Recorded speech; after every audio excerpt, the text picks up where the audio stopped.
नमस्ते। यो देखिएको चाहिँ आउने बाटो हो। ठ्याक्कै यो घर जग्गासम्म आउने बाटो। ठ्याक्कै यो घर जग्गा चाहिँ बिक्रीमा आएको छ। ठ्याक्कै यो घर जग्गा बिक्रीमा छ। राम्रो घर, सानो परिवारको लागि उपयुक्त घर छ। ठ्याक्कै जग्गाको सिमाना यहाँबाट सुरु छ। यो देखेको रुख बिरुवाहरू यो दक्षिण मोडा भएको छ। अगाडि यहाँले यो 16 फिटको बाटो पाउन सक्नुहुन्छ। यो देखेको बाटो 16 फिटको बाटो छ। यो बाटो पनि यहाँले आउन सक्नुहुन्छ। ठ्याक्कै अहिले हामी सुन्दर हराइछ 11 बेलीपुर चोकबाट अलिकति पूर्वतिर छौँ। लगभग 2 देखि 300 मिटर पूर्वतिर आउनुभयो भने यो देखेको एकदम राम्रो घर छ। थोरै म यसको पछाडिसम्म लगेर पनि देखाइदिन्छु। देखिएको घर 3वटा कोठा छ, बेडरुम, एउटा सानो किचन छ, पछाडि टोयलेट बाथरुम छ। सिधै म पछाडिसम्म जाउँ यसको।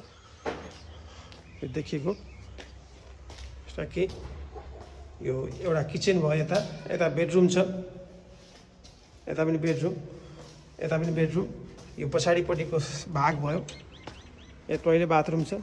यदि यहाँहरू इन्ट्रेस्टेड हुन्छ यसको पुरा भिडियो हेर्न चाहनुहुन्छ भने real estate Nepal Bhuwan Thapa YouTube च्यानलबाट यसको पुरा भिडियो हेर्नुहोला। डिटेल्स, कन्ट्याक्ट नम्बर, प्राइस सबै त्यहाँबाट पाउन सक्नुहुन्छ। पुरा भिडियो युट्युबमा गएर हेर्दै आउनु ल। थ्याङ्क यू, धन्यवाद।